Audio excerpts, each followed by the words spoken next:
On a hot July afternoon in 1985, 8-year-old Sophie Wilcox ran toward an ice cream truck that no one else remembered seeing, and was never seen again. No tire tracks, no witnesses, no suspects. But 39 years later, a retired detective finds a forgotten roll of undeveloped film from the original crime scene. And in one frame, the ice cream van appears again, parked in front of a condemned warehouse. What happened to Sophie? And why does the warehouse's basement still have power? Subscribe. You're going to want to follow this story. Summer 1985. Shelby, Illinois. The last sound anyone heard from Sophie Wilcox was a laugh, a short, high-pitched giggle that carried across the sun-baked cul-de-sac as she ran barefoot toward the curb, her fist clutched around a crumpled dollar bill. Her pigtails bounced. Her red jelly sandals slapped against the pavement. It was the hottest week of the summer, over 100 degrees in the shade. Everyone in Shelby, Illinois had their fans running and windows open, hoping to catch a breeze. Kids played shirtless in sprinklers. Dogs panted in dirt patches beneath porches. The ice cream truck came late that afternoon, its warped speaker playing a slowed-down version of Pop Goes the Weasel as it rounded the corner onto Harper Lane. Sophie saw it first. She turned to her mother on the porch and shouted, "I'll be right back." Mrs. Wilcox barely looked up. She was folding laundry. "Okay, but don't go far." By then, Sophie was already across the lawn, the hem of her pink shorts fluttering behind her. She disappeared behind the tall hedges at the edge of the property. The ice cream truck had stopped just beyond them, out of sight from the house. And then, nothing. No scream, no struggle, no second laugh. Just the droning buzz of cicadas. By the time Mrs. Wilcox realized how long it had been, just a few minutes, Sophie was gone. The hedges still swayed in the breeze. The street was empty. No truck, no other children, no melted ice cream on the pavement. Only the faint metallic jingle of that broken melody fading into the distance. It took 6 minutes for her to call the police. 6 minutes for the neighborhood to change forever. The investigation moved fast at first. Flyers were posted on every telephone pole. Sophie's school photo, big smile, missing front tooth, striped t-shirt, became a fixture on the local news. Detectives combed Harper Lane for tire tracks. Search dogs were brought in. Helicopters circled the wooded areas north of the subdivision, but there were no witnesses. No one else had seen the ice cream van. Not even the boys playing basketball just 2 houses down. Not even the neighbor who'd been washing her car at the end of the block. They all remembered the sound, but not the truck. The police called it a false lead, a misidentified commercial jingle, a wandering predator, a case with no answers. Within a month, the posters began to fade. The Wilcox family stopped answering the phone, and Sophie's name became just another sad story the town learned not to mention. 39 years later, a box of evidence was found in the back of the Shelby County Sheriff's storage unit. It was marked for disposal. Inside, an unlabeled VHS tape, a tiny red jelly sandal in an evidence bag, and a sealed envelope of 35mm negatives that had never been developed. Present day. Shelby County, Illinois. The storage room smelled like old paper and mildew.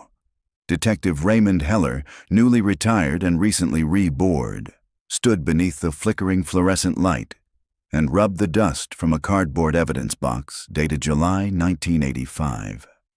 His name was scrawled in fading ink across the front. Heller, R. He didn't remember packing it. Shelby County's sheriff's office was cleaning house.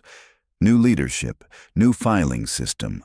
Old records were being digitized, and anything that didn't fit was marked for shredding.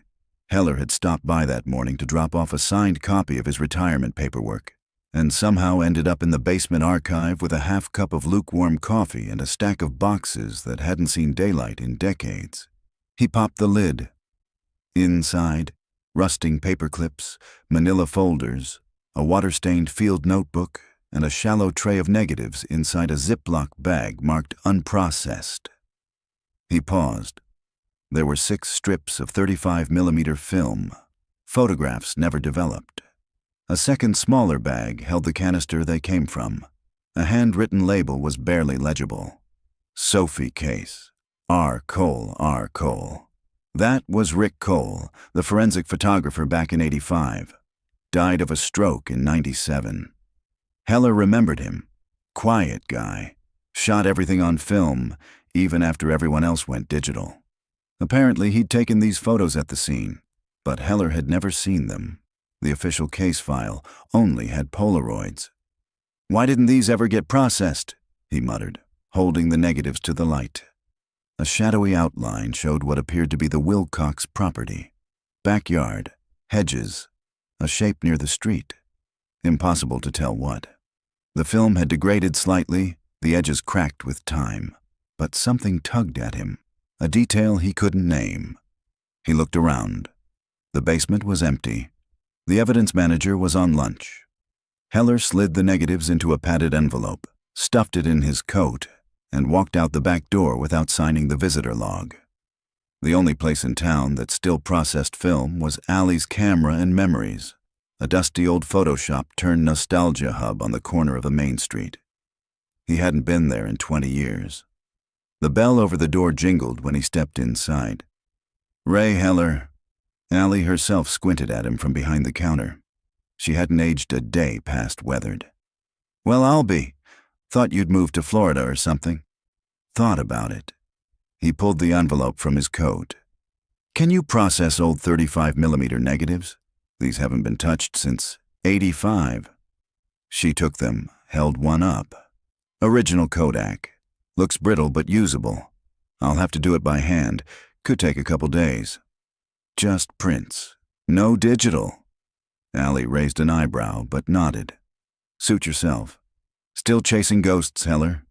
He gave her a tired smile. "Maybe one of them wants to be found." 2 days later, Heller sat in his apartment with a stack of developed prints laid out across his kitchen table. The first few were routine crime scene photos. The Wilcox house, yellow police tape, the front porch where Sophie had been last seen. The next set moved toward the hedge line, where Sophie had run out of sight. The shadows were long, late afternoon, but it was the 6th print that made his hands tremble. Behind the hedges, barely visible through the leaves, was the unmistakable shape of a vehicle. Boxy, faded, white with streaks of blue. A cartoon character hand-painted on the side, possibly a seal with an ice cream cone. The logo was too blurred to read, but it was there, parked at the curb. The ice cream truck. The one no one else saw. He stared at the image until his eyes hurt. In the original reports, not a single neighbor remembered seeing the van. Several had heard music, yes, but police had found no signs of a vehicle. No tire impressions on the gravel. No oil drips, not even flattened grass. But here it was, captured by Rick Cole's camera and forgotten for nearly 4 decades. Why? Why had the film never been processed? Heller flipped the photo over. On the back, scrawled in blue pen, frame 6. Harper Lane, Wilcox driveway, approximately 3:54 p.m. The timestamp matched. Sophie had vanished just before 4 o'clock. He picked up his landline and dialed the Shelby County Sheriff's Office. "Get me Detective Leah Monroe," he told the desk clerk. "Tell her I've got something she'll want to see." Leah Monroe looked young enough to be his daughter, but she had a sharp mind and good instincts. One of the few in the department Heller still respected. She met him at the diner on Walnut Street, late afternoon. Hair pulled back in a no-nonsense ponytail. Notepad already open. "You said this was about the Wilcox case?" she asked. He slid the photo across the table. She stared, blinked, brought it closer to her face. "Is that—" "Yes. I thought there was no vehicle." "There wasn't in the file," Heller said. "But this photo was never developed. It was in storage. The original photographer died in the 1990s. I just found the negatives last week. Monroe looked uneasy. That shouldn't happen. I know, but it did. She flipped the print, read the timestamp, frowned. This changes everything, she said. Maybe. What do you mean? Heller leaned forward. I think someone intentionally buried this, either by mistake or by design. By the end of the week, Monroe reopened the cold case officially. Sophie Wilcox's photo went back up on the bulletin board, and 3 days later, the address tied to the van's original registration led them to a condemned warehouse on the outskirts of town. Pierce Distribution Center, abandoned since the mid-90s. They got a warrant. They broke the lock. Inside was dust, trash, and silence. But in the far back corner, hidden behind a collapsing wall of crates, they found an old refrigerated van, rusted and rotting. The paint had faded to gray, but the seal mascot was still visible on the side. The ice cream truck was real. It had been there the whole time. And when they opened the van's freezer compartment, they found something worse than blood. They found photos, stacks of Polaroids, hundreds of them, and Sophie Wilcox was in the first one. The Polaroid was curled and yellowing with age, but the image was unmistakable. Sophie Wilcox sat on a rusted metal stool, legs dangling, eyes wide, not smiling, not crying, just frozen. A child captured mid-thought. She wore the same pink shorts and striped tank top from her missing poster. The time-stamped corner read July 17th, 1985, 4:12 p.m. That was less than an hour after she vanished. Detective Leah Monroe laid the photograph down gently on the evidence table in the forensics lab, staring at it like it might start speaking. Dozens more Polaroids had been found in the van's freezer unit, each one numbered in pencil. Some had children she recognized from other cold cases, faces from old newspaper clippings and milk cartons. Others were unknown. A few had names scribbled on the back. Most didn't. None of the children in the photos looked older than 10. She'd only been lead detective for 5 years. Now she was suddenly sitting on one of the largest buried predator cases in county history, and maybe the state. "You sure this van hasn't been moved in 30 years?" she asked the crime scene techs. One of them, a bearded man in blue nitrile gloves, nodded. Frames rusted into the floor. No tire rotation, all 4 wheels flat. No way it's gone anywhere since at least '94, maybe earlier. Weathering supports that. She looked back at the image. The idea of someone driving around, snatching kids, photographing them, then hiding the evidence in an ice cream truck parked in a sealed warehouse. It felt too theatrical, too cinematic. But here it was. By Thursday morning, the FBI was involved. A joint task force was formed. The case was officially categorized as a multi-victim child abduction and exploitation ring, pending federal jurisdiction. Evidence was sent to Quantico. A new forensic team began scanning every inch of the warehouse and surrounding property. But the key question remained. Who took the photos? And why had the van never been searched during the original investigation? Ray Heller stood in front of the corkboard in his den, pinning up each print he'd developed. He didn't use string or tacks, just thumbtacks and dates written in blue pen. Sophie's Polaroid sat at the center. He stared at it until his neck stiffened. What was missing? Something about the backdrop felt familiar. The brick wall, the rust-stained drain pipe, a shadow cast at an angle. Then it hit him. It wasn't just a random stool. The photo had been taken in a dark room, or something rigged like one. He recognized the red glare against the wall and the faint reflection of light-proof curtains. He'd spent enough years in film development to know what a working photo lab looked like. This wasn't just a pervert taking pictures. This was someone who knew photography intimately. Someone with the skill and setup to process hundreds of images, quickly, methodically, and in complete isolation. He called Monroe. "I think your suspect worked in photo development," he said. Back then, probably a local lab. Someone who had access to cameras, chemicals, and knew how to work fast. Monroe didn't respond right away. Then, We're running background on every employee who worked photo labs in town between 80 and 90. There were 5 active locations, including a strip mall photo booth and a department store counter. Start with anyone who went off-grid. Anyone who left town suddenly. I already did. She hesitated. There's one guy. Name's Gordon Bellamy. Used to manage the Flash Pro Print Center on Pine Avenue. Worked there from 1983 until it closed in 91. No criminal record. Quiet. Lived alone in a trailer near the quarry. And he disappeared the same summer Sophie did. August 1985. The trailer park was long gone. Cleared in the late 90s for highway expansion. But records from the assessor's office showed that Gordon Bellamy's name had remained attached to the property until 1986. When the trailer was listed as abandoned. He hadn't filed a change of address, hadn't claimed unemployment, hadn't filed taxes. It was as if he'd just evaporated. Monroe sat in the records room, files open around her like a paper hurricane. She found an old driver's license photo. Bellamy had thinning red hair, sunken eyes, and a narrow, pinched mouth. He looked like someone who blinked too often. He didn't scream predator, but he didn't scream ordinary either. She cross-checked the address against missing persons reports. One name came up. Jason Heron, a 6-year-old boy who'd gone missing that same summer. Last seen leaving a grocery store half a mile from Bellamy's trailer.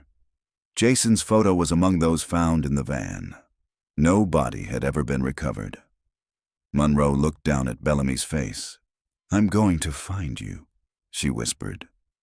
She tracked down Bellamy's next of kin, an older brother, Kenneth, who still lived 3 counties over. A retired steelworker, divorced twice. No contact with Gordon since the 80s. When she called, he answered with suspicion.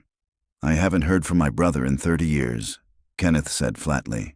"He left town after some problems. We don't talk about him." "What kind of problems?"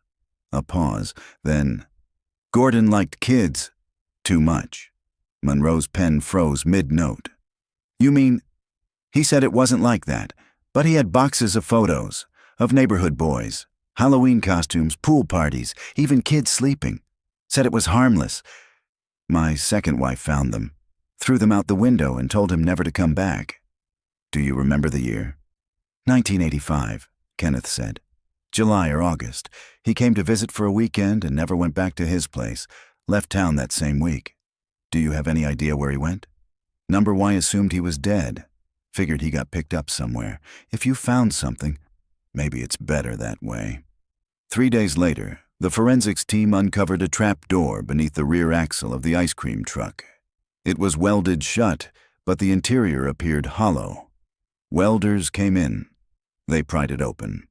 Inside was a sealed compartment lined with insulation and film canisters, dozens of them, labeled, categorized, stored in temperature-preserving material. Inside each, negatives, contact sheets, and sometimes names scrawled in ink. Some even had coded tags that matched missing children from multiple states. But the most chilling discovery was at the very bottom. A photo ID card, plastic, cracked, smudged with age. Name, Gordon A. Bellamy. Title, photo technician, issued by Flash Pro Print Center, Shelby, Illinois. Date, June 11th, 1985. "It's him," Monroe told Heller, holding the card in a gloved hand. Heller didn't reply. He was staring at one of the contact sheets. The background matched the photo lab set up from Sophie's Polaroid. Same stains on the floor. Same pattern of water damage on the concrete wall. And in the corner, barely visible in reflection, was a tripod and shoes, adult-sized, facing her.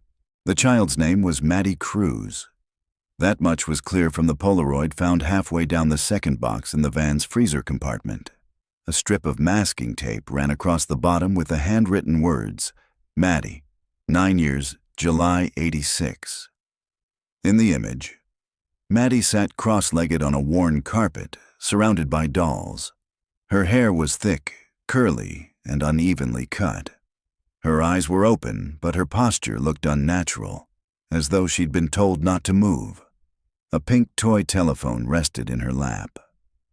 To the right of the frame, just out of focus, was a bare foot, an adult foot. Detective Leah Monroe stared at the photo under the forensic lab lights.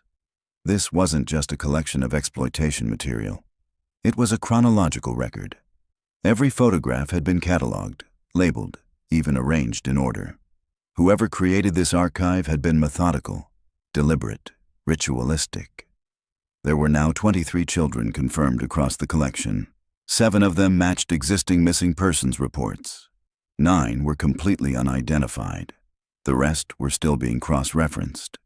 But Maddie Cruz hadn't been part of any database. No local missing report, no newspaper mention, no family record, just the photo and the name. I want a list of every child reported missing between 1986 and 1990 in a 500-mile radius, Monroe told her research analyst, Amy Patel. Specifically children of color, girls, age range 7 to 10. Anyone with the first or middle name Maddie or Madeline. Patel nodded and got to work. 2 hours later, she found something. Not an official missing persons report, she said, eyes locked on her monitor. But this. She turned the screen. It was an article from a 1989 community newsletter in southern Missouri. The headline read, "Local girl placed into care after mother's overdose." Subhead, "No kin found for Madeline Cruz, age 9. The girl had been placed into emergency foster care and later sent to a group home in St. Louis, but the trail ended there. No follow-up, no family, no updates." Monroe frowned. Did anyone ever officially report her missing? Number, that's the thing. There was no custody fight, no one to notice she was gone. A child like that could vanish and no one would question it. Until now. The group home had burned down in 1991. Arson, cause undetermined. 4 children had died. The rest were relocated. But according to state records, Madeline Cruz was never transferred. She had simply disappeared between placements. Monroe sat back in her chair, heart heavy. He found her in the system, picked her up like you'd pick up a package. There had been no one to come looking. Later that evening, Monroe and Heller walked the perimeter of the abandoned warehouse again. The building had been built in the 1950s as a meat-packing facility, later converted into a distribution center. But one thing hadn't changed, the sub-basement. It had been sealed off decades ago for safety reasons. Except someone had cut into it. They found the trapdoor beneath a sheet of plywood in a far corner of the back loading area. The edges were freshly disturbed. Scrape marks, pry bar indentations. Someone had opened it recently. "How deep does it go?" Monroe asked. Heller swept his flashlight down into the hole. The staircase descended in tight spirals. Dust clung to the concrete like ash. "Looks like about 20 feet, he said. "No natural light. Smells like rot." Monroe gestured to 2 officers. "Get back up. Full search." The sub-basement was a time capsule of horror. Once they forced the door at the bottom, the smell hit them first. Damp concrete, old rust, and something faintly sweet, like rotting candy. The first room was small. Concrete walls, a cot in the corner with stained sheets, an empty bowl, a child's shoe. Along the far wall was a mirror, a 2-way mirror. Behind it, a second room. Larger, carpeted, lit by a single bulb strung from a cord. And in the corner they found something that froze Monroe in place. A dollhouse, not a normal one. It was custom built to resemble the inside of a van, complete with tiny shelves, a sliding panel, even hand-painted dolls, each with a different hair color, each labeled Sophie, Maddie, Jason, Tara, a full list of names, some now familiar, others not. Each name matched a child, photographed and cataloged. It was his trophy case. Monroe walked the perimeter of the room in silence. A desk sat against one wall. On it, a notebook.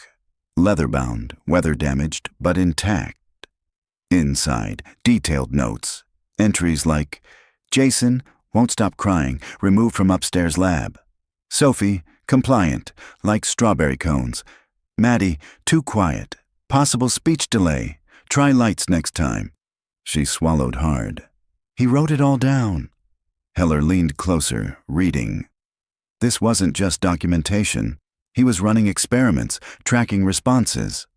Like they were subjects. No, Heller said quietly. Like they were property. In the final room of the basement, small, windowless, silent, they found the filming station. The red light bulb still hung above a photography bench. Tripod, stool, chemicals. Stacks of VHS tapes lined the back wall, each labeled with date codes and initials. Some tapes had already degraded. Others were intact. Monroe instructed the team to bag everything, but she knew what they'd find. Evidence, and stories no child should ever be a part of. Back upstairs, Monroe pulled off her gloves, stripped her protective coveralls, and stepped into the clean air behind the building. She looked up at the wide-open sky. The sun was going down. What kind of man lives like this? She muttered. Heller lit a cigarette but didn't answer. He'd seen monsters before. This one didn't need fangs or horns. Just a camera and a locked door. The next morning, Amy Patel burst into the precinct with a file folder in her hand. "We got a hit on Bellamy," she said breathlessly. "You're not going to believe it." Monroe raised an eyebrow. "He's alive?" "Number, but someone using his name filed a Social Security claim in 2003 in North Carolina. A clerical error flagged it." "What kind of claim?" "Disability, under a new alias. But it got denied when fingerprints didn't match the original record. No one followed up." Monroe stared at her. "Where in North Carolina?" Amy checked her notes.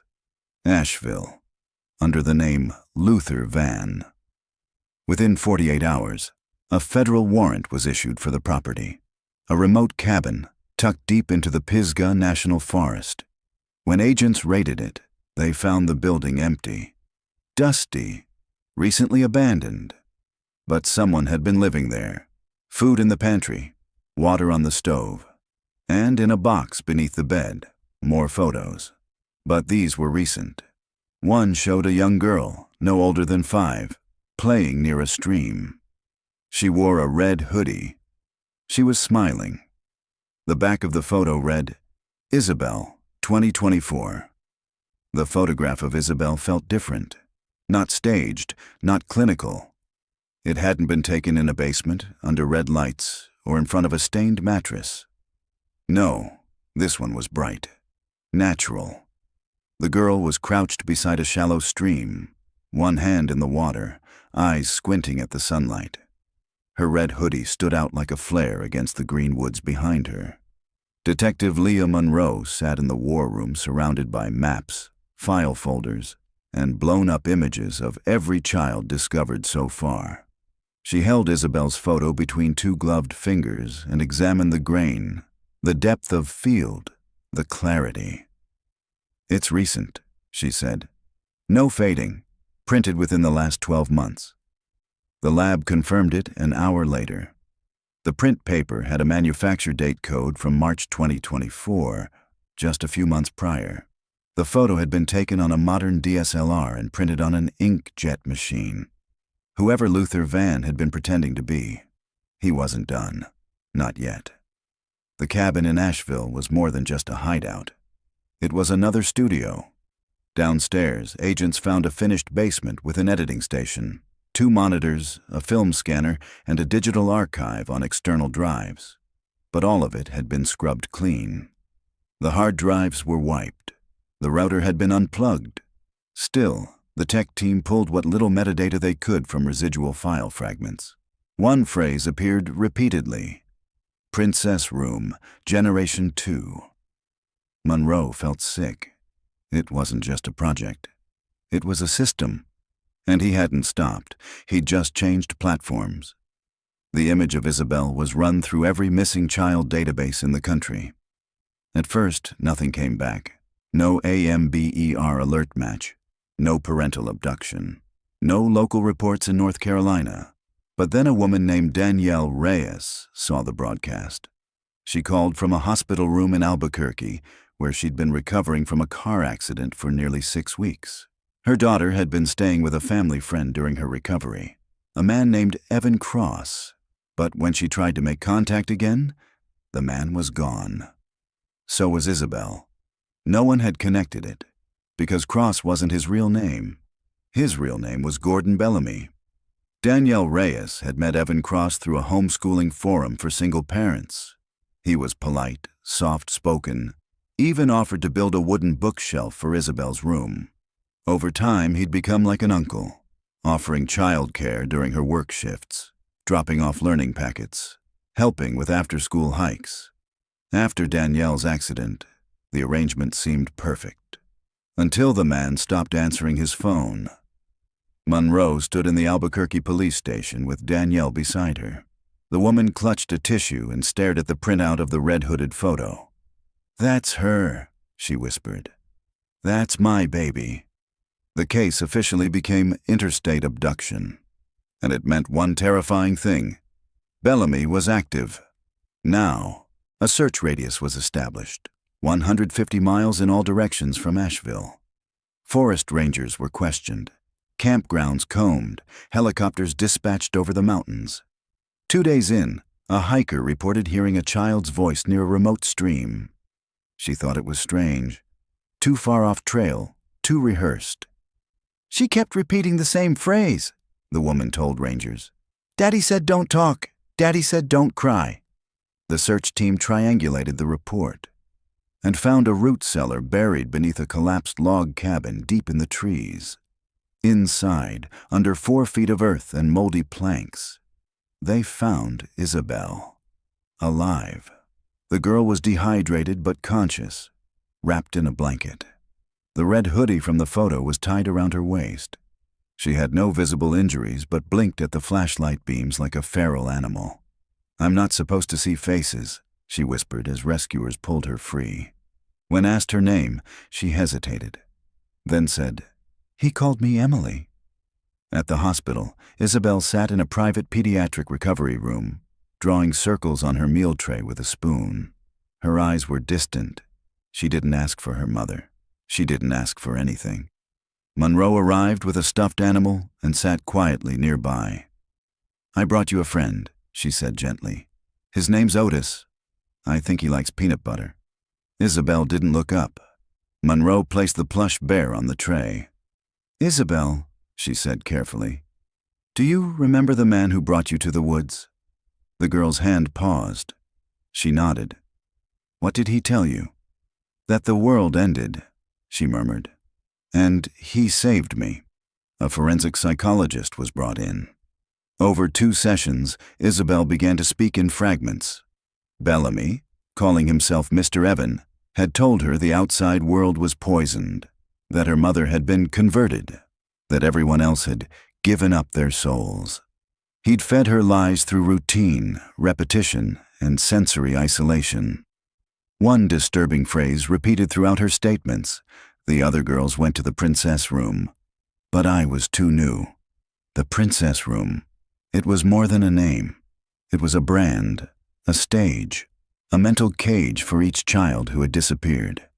Isabel had only scratched the surface of what Bellamy had planned, but now they had a living witness and a new target to find. Back at headquarters, Monroe laid out Bellamy's timeline on the whiteboard. 1985. Sophie Wilcox disappears. Bellamy goes underground. 1986 to 1991. Multiple victims across Illinois, Missouri, Indiana. Group homegirls, foster system ghosts. 1994. Warehouse locked and sealed, the archive buried. 2003. Resurfaces under new name in North Carolina. 2024. Isabel taken. She circled the years. There were gaps, periods with no known activity. Too quiet. Either he moved farther west, she said aloud, or he started using other people to collect for him. Heller looked up from a box of tapes. You think this was bigger than just him? I think it still is. The tech team finally restored one of the digital archive drives from the Asheville cabin. Inside, hidden behind encryption, was a folder titled Guest Room. It contained over 400 gigabytes of video footage, some labeled by child name. Others were cataloged under users. Each file carried an IP watermark, tied to private VPNs and secure relays. And one folder stood out, FSF, Charter Network. The videos were longer, cleaner, multiple camera angles, intros, a shared format. Monroe stared at the tag. FSF, what the hell is that? The lead analyst looked up. It's been on a few dark web boards. We've seen chatter. What does it stand for? His voice was low, reluctant. Family Sanctum Fellowship. The same name had come up in whispers before, a supposed online cult. No church, no paper trail, no tax filings, just usernames, meeting spots, and instructions. Somewhere out there, others were watching these children, funding the rooms, sharing the scripts. Bellamy had vanished again, but now Monroe wasn't chasing a ghost. She was hunting a network. The phrase sounded harmless, wholesome even. Family Sanctum Fellowship. But the deeper they dug, the darker it became. Detective Leah Monroe sat in the FBI's Digital Crimes Lab in Chicago, her fingers hovering over the keyboard. On screen were encrypted logs, usernames, IP traces, and archived screenshots recovered from the Asheville cabin's restored drive. There were no sermons, no church photos, no physical address. Instead, there were access codes, file requests, and scheduled drop windows, times and dates when media would be uploaded and rotated. Most chilling of all was the group's internal abbreviation, FSF-1, primary contributor, LB, Luther Bellamy, formerly Gordon Bellamy, the man behind the camera, the man who had stolen Sophie, Maddie, Jason, and Isabel. He wasn't just a member. He'd been their first and most prolific supplier. The digital forensics team, led by analyst Trevor Mays, traced FSF's primary servers to a chain of bulletproof hosting providers, offshore companies specializing in anonymity. The accounts had been scrubbed regularly, often within hours of uploads. Some videos were hosted for only minutes before being pulled and sent into private peer-to-peer networks, but a single log remained. An inbound request from a user with the handle FSF-6_read, asking about new content from Generation 2. The reply was from Bellamy himself. Read, Isabel is still acclimating. PR2 material not ready for upload. You'll be notified. Date, May 3rd, 2024. Just 10 weeks before Isabel was rescued. That means this Reed guy is still active, Monroe said. Possibly stateside, Mays replied. His IP bounced through Germany, Iceland, and Quebec, but the timestamp lines up with Central Standard Time. I think he's here. Can we ID him? Mays adjusted his glasses. We have one lead. A Bitcoin wallet tied to his donations. He tapped a few keys and pulled up a transaction log. 2 weeks ago, this account sent 0.15 BTC, roughly $10,000, to a new digital address. Same tag signature. Monroe leaned in. Where did the money go? Through a currency mixer, Mays said. But it was eventually deposited into a checking account in Peoria, Illinois. Name on the account? He spun the screen around. Reed Talmadge. Reed Talmadge was a middle school counselor, 48 years old, never married, lived alone in a split-level home near Glen Oak Park. On paper, he was clean. No criminal history, no red flags. But he'd recently taken leave from work, citing family matters. Monroe's team moved fast. Surveillance was set up within hours. A team parked across from his house watched his movements. He rarely left. Mail piled up outside, but the lights came on at night. A figure moved through the kitchen. Someone was home. After 48 hours of watching, they got the warrant. Monroe stood behind a tactical team as they approached the house at 4:50 a.m. The neighborhood was silent. Dawn just breaking. When the door was breached, Talmadge was found in the basement, seated calmly at a desk, lit only by the pale glow of 3 monitors. He didn't resist, didn't speak. He just smiled. Inside the house, investigators found 5 external hard drives, a locked mini-fridge with pre-labeled medications, laminated checklists taped to the walls. Session goals: trust, touch, test. A false wall in the laundry room. Behind it, a mattress, a mounted camera, and a pink-painted closet labeled Sanctum Prep Room. But the most disturbing find was a photo album, handmade, covered in purple felt. Inside were printed screenshots, dozens of them, all from the FSF network. One section was labeled LB Classics. Photos of Sophie, of Maddie, of Jason. Each page had handwritten notes. Innocence preserved. Obedient, beautiful. PR 1 brilliance. And on the last page, a printed still of Isabel, kneeling in the forest stream, red hoodie bright in the sun. Below it, a note in gold ink. The next generation is pure again. Talmadge said nothing during questioning, but after 12 hours in holding, he asked to speak to Raymond Heller. Heller hadn't expected to return to interrogation rooms, but when Monroe called, he didn't hesitate. He sat across from Talmadge, who was shackled to the steel table, dressed in county orange, his eyes oddly calm. "You remember Bellamy?" Talmadge said. It wasn't a question. Heller nodded. Talmadge smiled faintly. "He was our first light, the architect. Before him, we were just shadows. But he gave it order. He gave it language." Heller's jaw clenched. "You're talking about children." "I'm talking about truth," Talmadge replied. "The world above pretends innocence fades. We preserve it. We protect it. The sanctum is sacred." "Where is Bellamy now?" Talmadge looked up, eyes sparkling. "You're too late. He's finished what he started." "Where?" Talmadge leaned forward, voice lowering. "He's with the last one, the one Sophie replaced. You never asked who came before her." That night, Monroe replayed the interview over and over. She pulled Sophie's file, checked the dates. July 17th, 1985. She went back to the Polaroids. The earliest photo in the collection, one dated June 1985, showed a girl with auburn hair sitting in a similar stool. Not Sophie. Smaller, paler, wearing a yellow dress with cherries on it. The back read, "June 2nd, Clara, test failed." There were no other photos of Clara, no record of her in any database, no matching missing child report. She was never reported. Heller stood behind her. "Clara came before Sophie," he said, "and Bellamy wasn't done with her."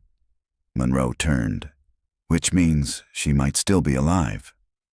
They went back to the warehouse, this time with cadaver dogs and ground-penetrating radar.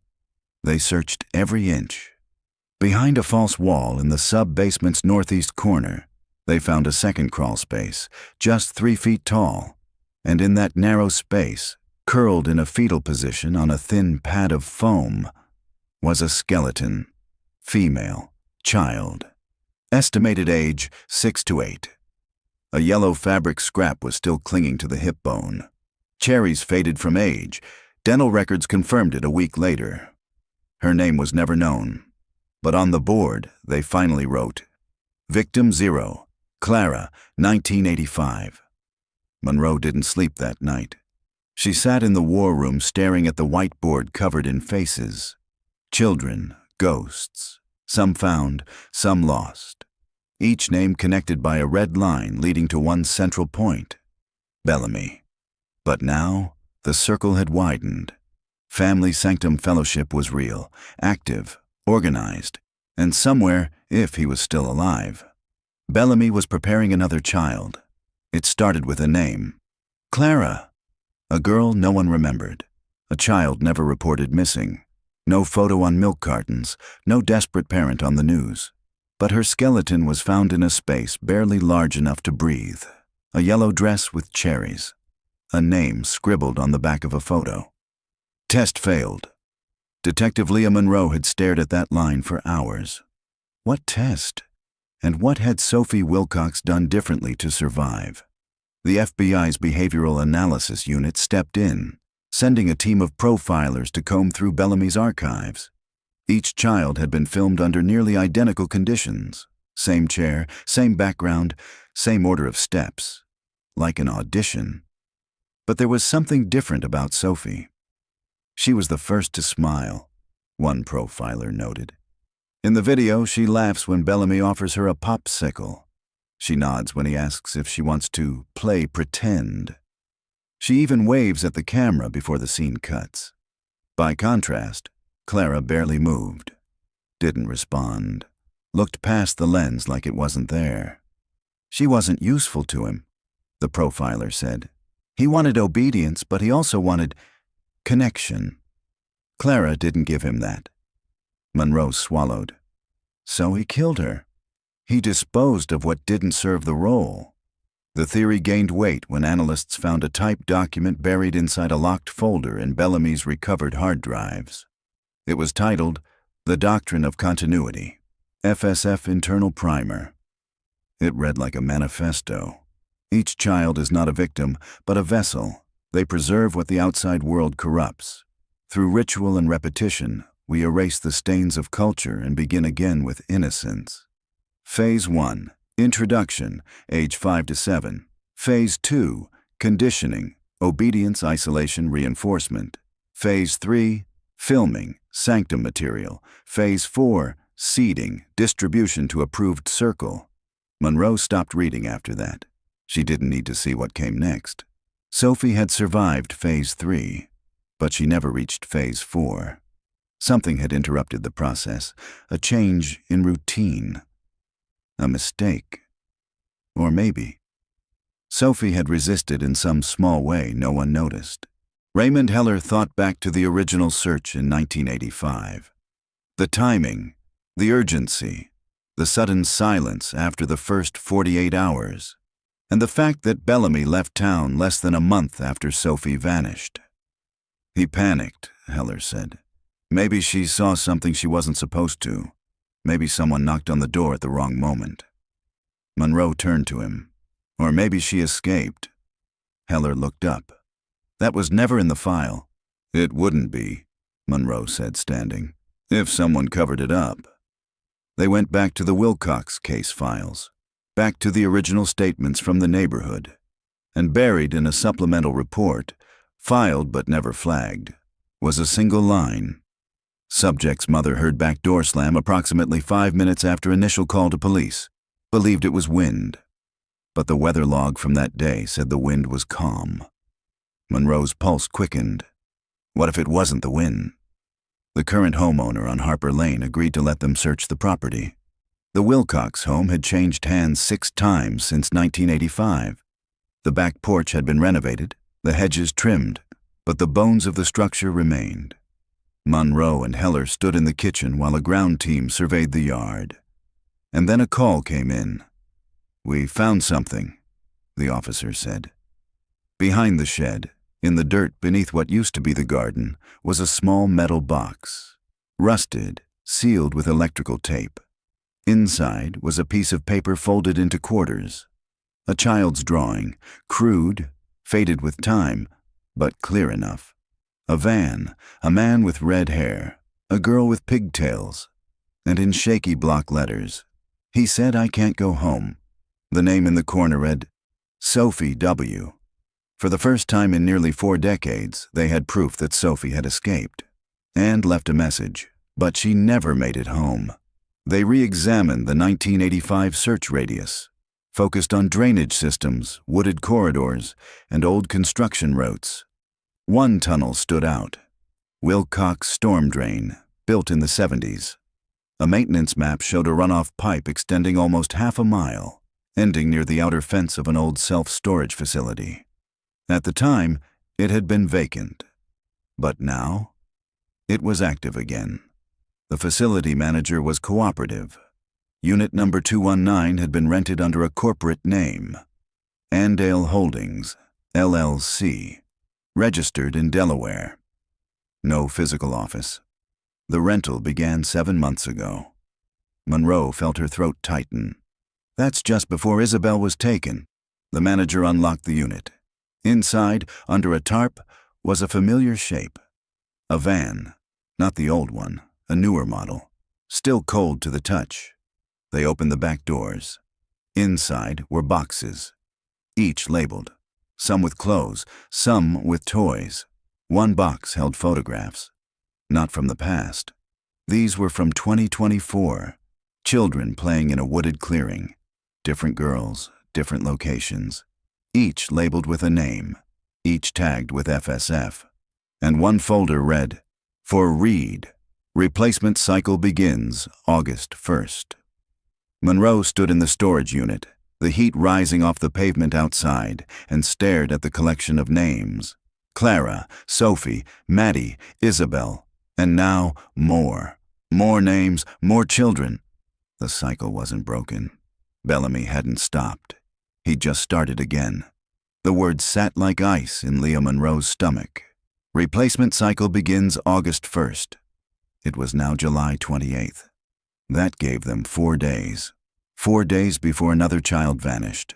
4 days before another name was added to the list. Inside the self-storage unit, the second van's contents were inventoried piece by piece. There was nothing overtly criminal. No weapons, no restraints, no drugs. But everything felt calculated. The pillows were vacuum sealed. The children's clothing was folded by size. One pair of sneakers still had the store tag attached, dated just last week. A brand new My Little Pony backpack sat on the floor of the van, unzipped and packed. Inside it, a toothbrush, a pink headband, a juice box, a child's identification card with a name, Lila Penrose, age 6. The name was real. Cross-referencing databases confirmed it. Lila Ann Penrose, 6 years old, recently placed into temporary foster care in western Kentucky after her mother was arrested on drug charges. Monroe's breath caught when she saw the intake photo.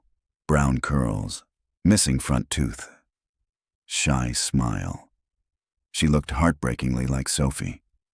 Monroe called the Kentucky Division of Family Services. Yes, the caseworker confirmed. Lila is currently in emergency placement, rural home screened and state approved. Only one other child in the house. And the guardian? Monroe asked. Retired male, mid-60s. No criminal history. Goes by the name Evan Cross Monroe. Gripped the phone tighter. That's Gordon Bellamy. A pause. I'm sorry. Send me the address. Now. Monroe turned to Agent Peterson from the FBI task force. Who draws this? She said quietly. Who designs trauma like it's a blueprint for a kitchen remodel? Peterson's jaw tightened. Someone who's done it before. Someone who's refining the model. She nodded. Someone like Bellamy. The blueprint had a footer number, G3BTA47. That wasn't architectural code. That was internal FSF tagging, meaning this wasn't theoretical. It was a project in progress, and somewhere out there, the next room was already being built. Tech teams scoured the paper for fingerprints, DNA, embedded fibers, anything that might connect it to Bellamy's current location. The only clue came from the type of paper used, a custom synthetic mat stock manufactured by a single company out of Montana. The company confirmed only 7 sales of that paper in the last 5 years. 6 were to architectural firms. The 7th, an order placed 6 months ago. Shipping destination, Durango, Colorado. Recipient, James B. Kendrick, a known alias used by Bellamy in 2009 in North Carolina. Monroe flew to Durango the next morning. The address on the invoice was a private parcel in the foothills. Gated, unlisted, no utilities registered. When she and the local task force arrived, they found a partially constructed home, a concrete shell built into the earth, disguised as a storage facility. To the side of the foundation, a newly poured slab covered with tarp, a false floor. When removed, it revealed a descending shaft. Concrete stairs, steel-reinforced walls, still incomplete. But in the lowest chamber, Princess Room, Generation 3 had begun. There were 3 cells, each unfinished but framed with wood and lined with foam insulation. Plastic sheeting still clung to the corners. Nails jutted from exposed beams. The air was thick with sawdust and mildew.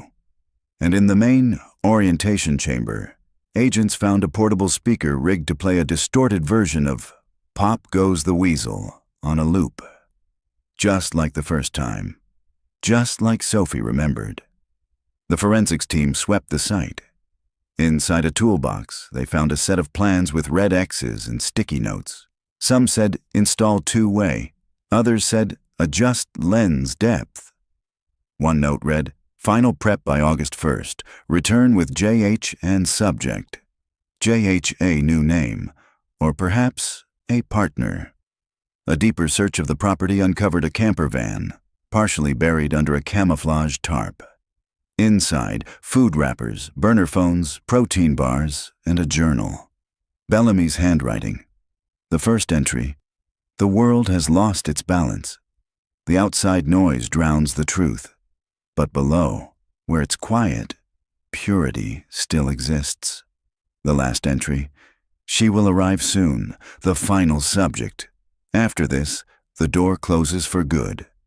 Dated July 27th. 2 days ago. Bellamy had been there.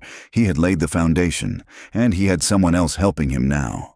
Monroe stared at the journal page, the hairs on her arms rising. "This was supposed to be the last one," she whispered. "The final room." Agent Peterson spoke grimly beside her. "He's building a legacy, a sealed system. After this, he never planned to come back up. And if we hadn't found Lila..." She didn't finish the sentence. DNA found on tools in the chamber confirmed Bellamy's presence. But another profile came back unknown. Not from any federal database. Not from any criminal file. But when cross-referenced with public school employment records, a match emerged. J.H. Jeffrey Haldeman. Age 52. Middle school custodian. Fired in 2021 after multiple complaints of inappropriate conduct. Never charged, never registered.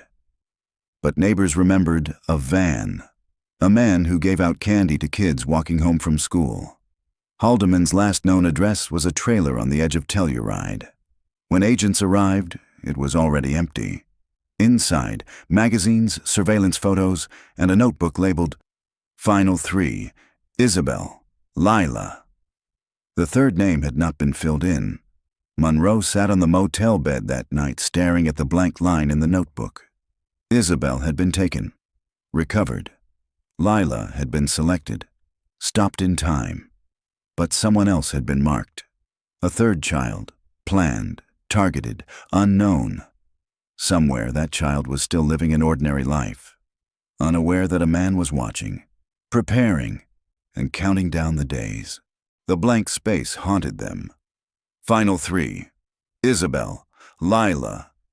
The notebook recovered from Jeffrey Haldeman's trailer gave no name, no photo. Just a question mark scrawled in black ink and underlined twice. But to Leah Monroe, it meant something far worse than uncertainty. It meant someone had already been chosen. Back at headquarters, agents created a working profile.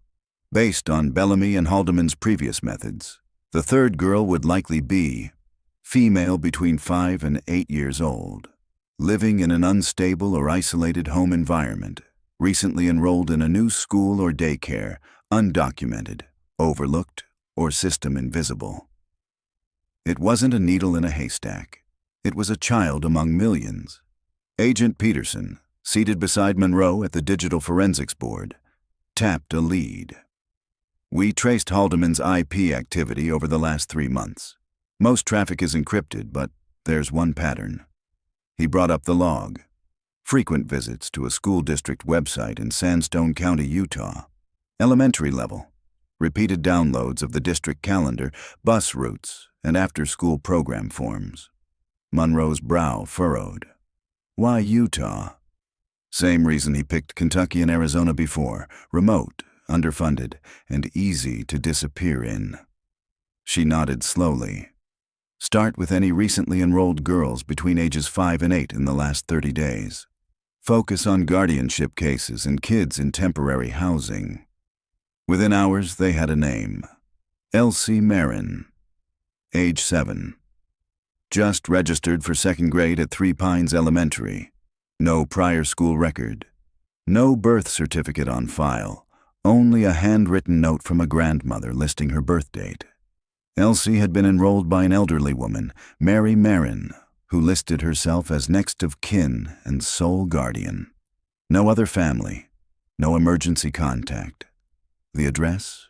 A rural farmhouse over an hour from the school, just off an abandoned mining road. And Mary Marin died 3 weeks earlier. Monroe's throat dried as she stared at the screen. Then who enrolled Elsie? Local sheriff deputies visited the farmhouse. There was no answer at the door. But through a back window, they saw movement. A child's face, peeking from behind a curtain, then vanishing into the dark.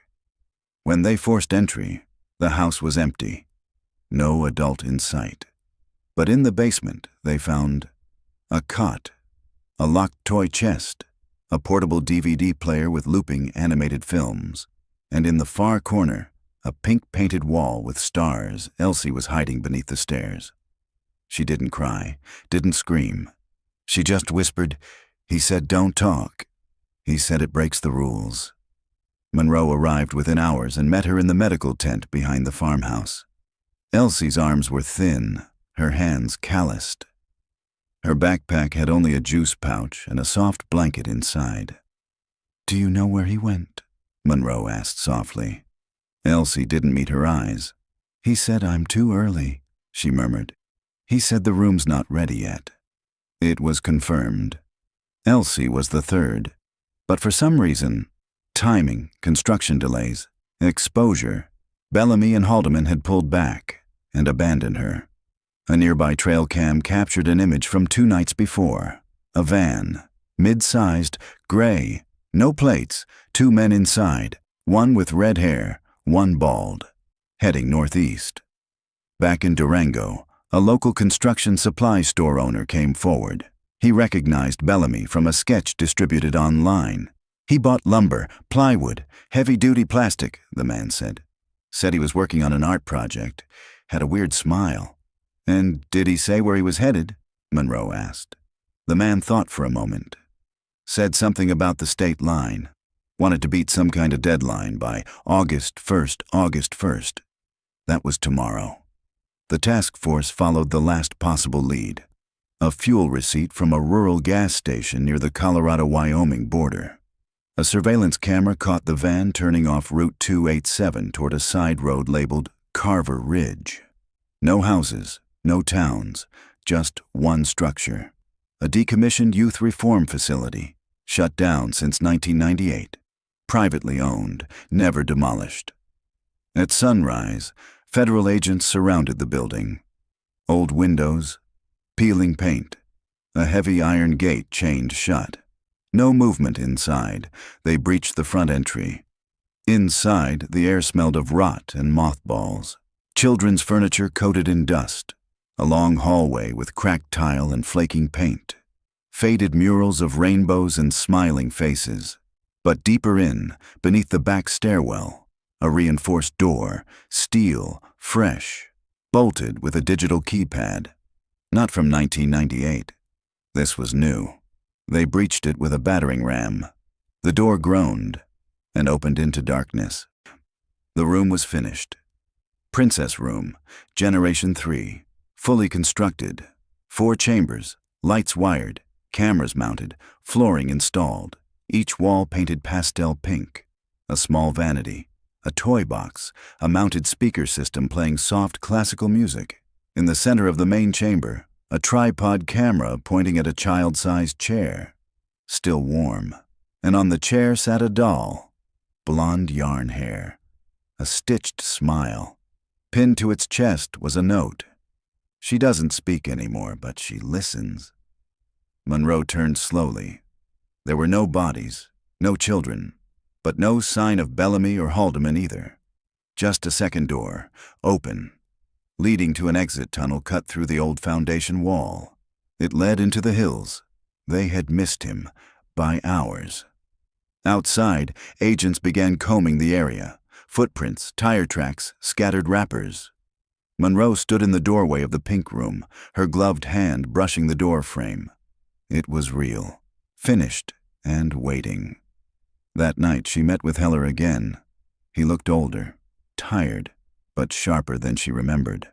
"You saw it?" he asked. "I saw it." "And the girl? She's safe now." Heller nodded. "They'll keep looking," he said.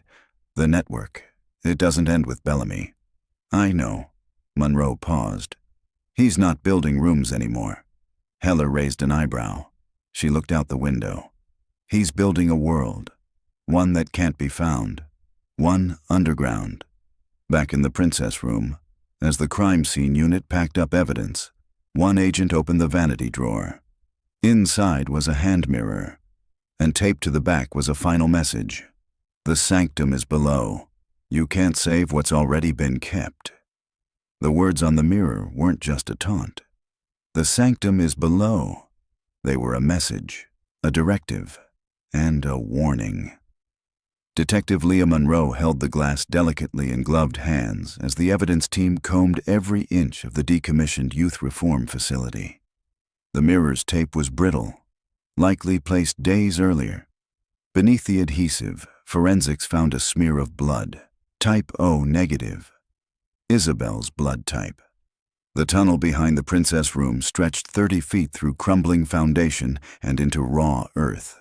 At the end of it, a reinforced metal hatch, bolted shut, sealed tight. No handle on the outside. They brought in ground-penetrating radar. What they found wasn't a room. It was a structure, a subterranean compound buried 30 feet below the Colorado-Wyoming border. 6 chambers, no existing map, no exit visible from above, and no recorded construction permit. Whoever built it had done so off-grid, and with purpose. The hatch was drilled open. What they found was worse than they imagined. Level 1. The arrival chamber. A narrow, windowless corridor with padded floors. No light fixtures, only soft glow strips embedded into the ceiling. Speakers hidden in the walls played static-laced lullabies on a 45-second loop. Child drawings lined the walls, taped up neatly. One showed a girl inside a house with no doors. Another showed a staircase spiraling downward into darkness, and beneath one crayon-drawn figure, written in shaky handwriting. "They said I was special because I forget fast." Level 2. Conditioning 3 padded rooms, each containing a cot bolted to the floor, a sound system, one-way mirrored walls, a speaker labeled Instruction, and a screen that played the same video on loop. Bellamy's voice narrating bedtime stories rewritten to include Daddy, the room, and the rules.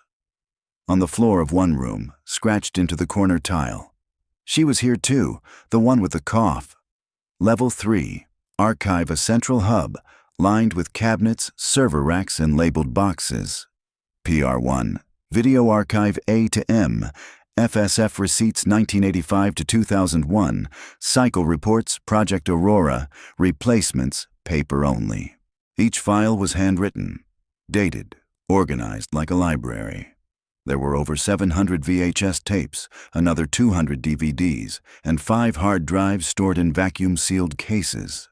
Monroe stood there in stunned silence. They had found the nerve center. Forensics rushed in. A tech team began cataloging the materials, tagging footage, collecting fingerprints, and running facial recognition against known missing child databases. 3 faces were identified within the hour. 2 of them were girls from cold cases closed in 1991 and 2004, both declared deceased. The third, a boy, still active on the National Missing and Exploited Children Registry. taken just 4 months earlier from Tennessee. Level 4, observation. A small control room with 9 monitors, each labeled Room A through Room I. 8 showed static. 1 was live. Room F, a pink-painted room.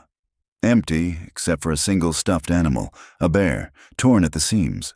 The timestamp was current. Someone had accessed this feed within the last 6 hours. Bellamy hadn't fled. He was watching. Level 5. Storage food supplies, batteries, air filters, medications, each box labeled with the FSF logo. A narrow refrigerator held child-sized rations, labeled with names: Lila, Isabel, Clara, and a new one, M.E. The initials meant nothing, until Monroe remembered the notes recovered from Haldeman's trailer. One page had listed, Elsie, Marin, M.E. Marin, Elsie.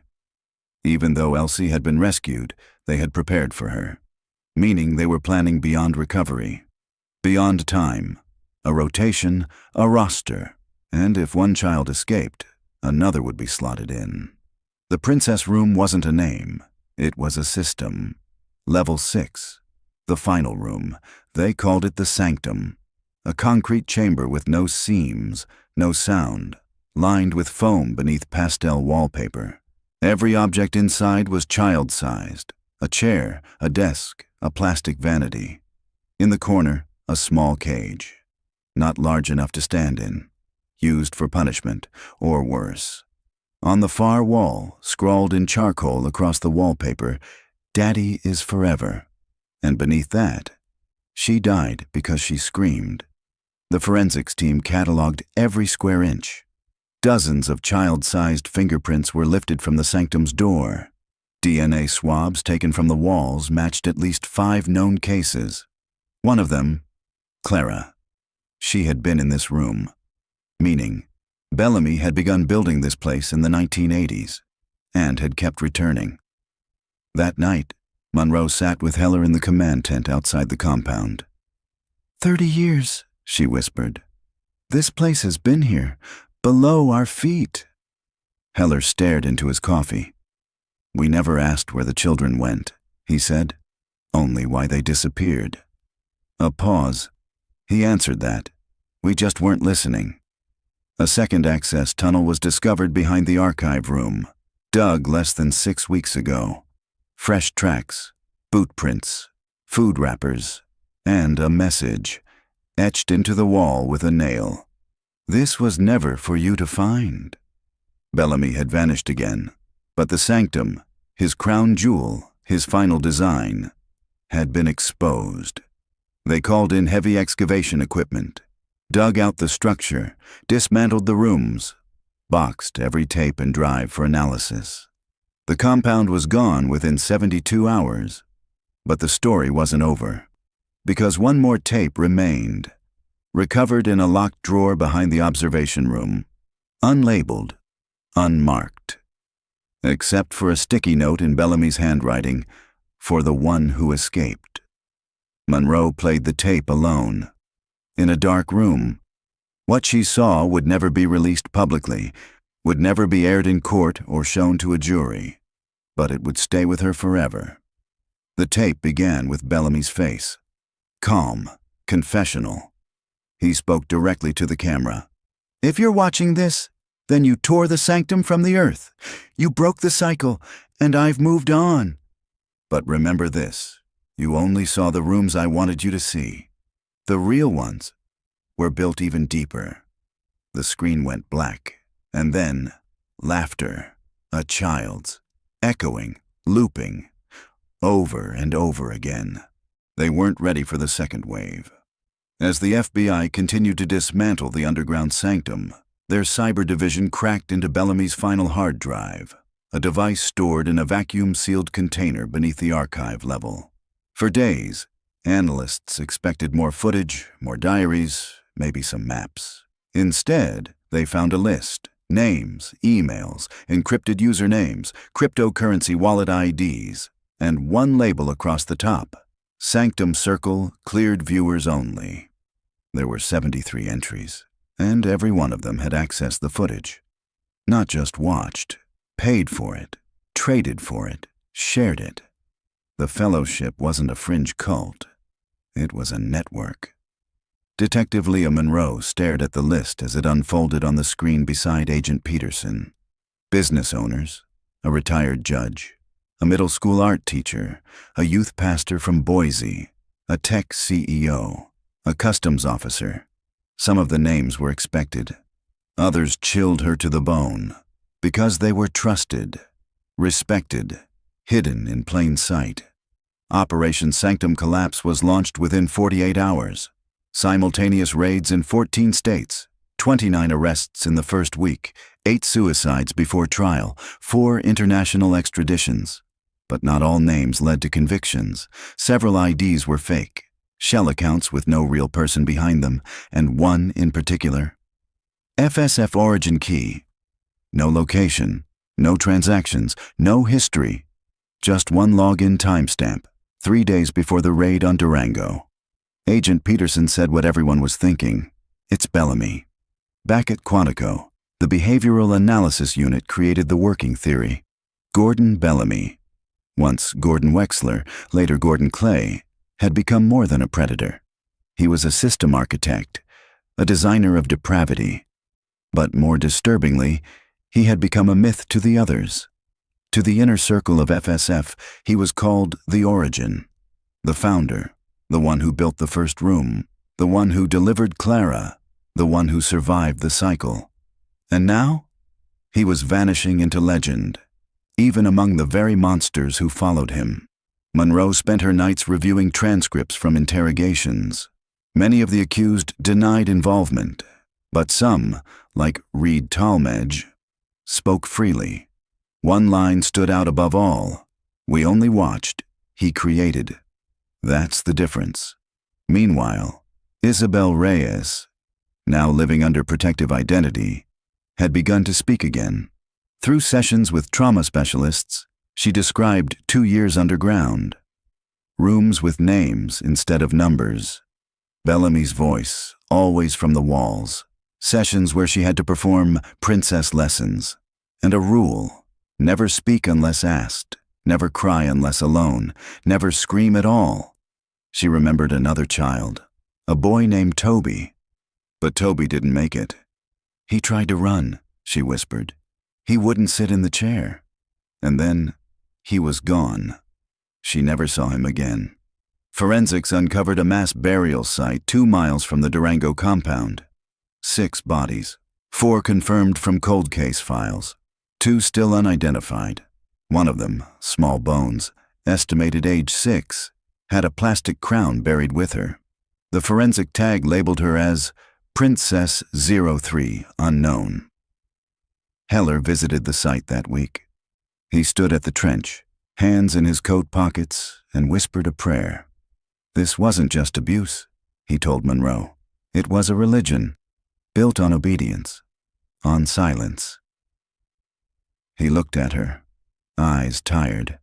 And there will always be people ready to follow that kind of God. Back at headquarters, a final anomaly triggered a second alert. A Bitcoin wallet tagged to FSF origin key moved 0.00001 Bitcoin, a tiny, meaningless amount. But it was sent with an attached IP packet. Inside, a single JPEG image, a photo of a new room, still under construction. Fresh walls, child-sized furniture, a mattress with a blue blanket, and written on the back of the wall in chalk. Try again. Timestamp, 48 hours ago. Location, unknown. Bellamy wasn't done. The sanctum wasn't the end. It was just the prototype. Monroe sat alone in the operations room. The faces stared back at her. Photos of Isabel, Clara, Sophie, Lila, Elsie. She had rescued some, buried others. But one thing was clear. The fellowship never stopped building. And the ones who watched, they were waiting for the next broadcast. They thought it ended with the sanctum, with the raid, the arrests, the names finally spoken aloud. But the truth, ugly, cruel, and impossible to look away from, was this. The broadcast never ended. Not really. It had just changed channels. The FBI kept the image under lock and key. Bellamy's final message. A single still frame of a half-finished room, a child's mattress, a chalk wall with the words, "Try again," scratched above a set of handprints. Whoever took that photo had access to FSF's original encryption layers, meaning it wasn't just Bellamy. Someone else had inherited the architecture, a successor, or worse, a student. Forensic metadata embedded in the image pointed to one detail missed at first glance. Latitude coordinates. Rural West Virginia. Less than a mile from a defunct coal mine. No structures, no recent satellite updates, just a patch of green and darkness underneath. Monroe requested immediate aerial recon. Thermal imaging showed nothing from above, but ground-penetrating radar revealed a heat pocket deep underground, active, consistent with a generator system. No road access, no power lines, only a narrow trail that hadn't been touched since before the last frost. But inside that pocket, a rectangular shape, roughly 14 by 20 feet. A room. The decision to move was unanimous. Task Force Sanctum mobilized for a final sweep. Monroe and Heller rode in silence as the convoy approached the forest. She clutched the original Wilcox case photo in her pocket. Sophie had been the first. There would not be another. They found the entrance at dawn, a trap door covered by fallen leaves and reinforced with steel. Unlocked, almost as if it had been waiting. The tunnel beneath was freshly dug, narrow, wet with condensation. The walls bore no markings, no signs of Bellamy's style, no painted names or pastel decor. But it led directly to a chamber, single room, 4 walls, 1 chair, 1 overhead camera. No toys, no color, just a folded blanket on the floor. And in the corner, a television, old CRT, plugged into a satellite uplink. Still warm, still powered. They turned it on. The screen buzzed, then flickered, and then it began, a live feed. No timestamp, no controls, just a camera, fixed on an empty room, pastel pink walls, a stuffed bear on the floor, a chair in the center, a child-sized shadow passing just out of frame, and a voice. Not Bellamy's, a younger voice, male, whispering. She won't scream this time. She learned. They all learn. Monroe watched in horror as the figure stepped into frame. Not a child, a man, late 20s, calm, clean, focused. He looked directly into the lens. Daddy was just the beginning. He smiled, then reached forward and shut off the feed. Silence. The screen went black. The tech team scrambled to trace the uplink. It had routed through 5 countries before bouncing back to a private server in Nova Scotia. But by the time they reached it, burned, gone, erased. No files, no backups. Whoever he was, he hadn't just taken Bellamy's place. He'd modernized it. No longer basement tapes and hidden dollhouses. Now it was global. Encrypted, disguised as surveillance. No downloads, no shipments. Just eyes watching. Monroe stood in the forest, clearing hours later. The hatch sealed behind her. The sun rising again, but something in her refused to call it light. She thought of Sophie's drawing, the ice cream truck with no driver, of Clara's name, forgotten in a cold room, of Isabel's whisper. He said I was the one who stayed quiet longest. And she thought of that last video. The man who stared into the lens like he was looking right through her. They shut down the FSF servers. They froze every wallet. They cleared the Sanctum sites. But they never found Bellamy. And they never found the new man's name. Instead, they released a public warning. A call to parents, to teachers, to caretakers, to watch for signs, to believe children, to never assume safety simply because a room is quiet. Because some rooms weren't built to keep children safe. They were built to keep them hidden. 3 months later, a news story quietly made the rounds. A girl in Minnesota went missing from a playground. No struggle, no sound. Just a swing still moving when her teacher looked back. The only clue? A stuffed bear left on the slide. Its eyes were sewn shut. Somewhere, a broadcast had begun again. Location: Shelby, Illinois, summer 2025. Sophie Wilcox didn't speak to the press. Not when they found the sanctum. Not when Bellamy's name was back on national news. Not even when they recovered the footage labeled Cycle 1 Harper Lane. But she did return. Once. Just before the 30th anniversary of her disappearance. The Wilcox house had been sold long ago. The swing set was gone. The hedges cut back. But the curb was still there. The spot where she'd last been seen. The place her mother always swore she vanished from. Now it was just a patch of cracked sidewalk with a weed growing between the slabs. Sophie sat on the hood of her rental car across the street, watching, listening. Her hands shook when she lit the candle she'd brought, the kind you could buy in a glass jar from any grocery store. No label, no saint, just white wax and a wick. She placed it on the curb and sat next to it. From the corner, an ice cream truck rounded the bend. The music was different now. Louder, less warped. A new driver, a new route. But Sophie didn't move. She watched it pass without stopping. Her eyes never left the spot where her 8-year-old self had stood. A voice behind her. "Are you her?" Sophie turned. A girl, maybe 9 or 10, stood holding a popsicle, eyes wide. From the story, the one who disappeared. Sophie didn't answer, but the girl nodded anyway. "I knew it." She sat beside her. They watched the candle together. "I thought about screaming," Sophie said quietly, "when he opened the van door, when I saw the chair." The girl looked up at her. "But I didn't," Sophie continued, "because I thought if I was quiet, he'd take me home." She swallowed. "I was quiet for a long time." They sat there until the popsicle melted down the girl's arm, until the candle burned halfway down, until the street was dark. Finally, the girl asked, "Did it work?" Sophie didn't answer for a long time. Then she looked up at the stars and whispered, "No." But I came back anyway. When she stood, she left the candle burning. A flame on the curb. A light in the dark. A reminder that some children never make it home, but some do.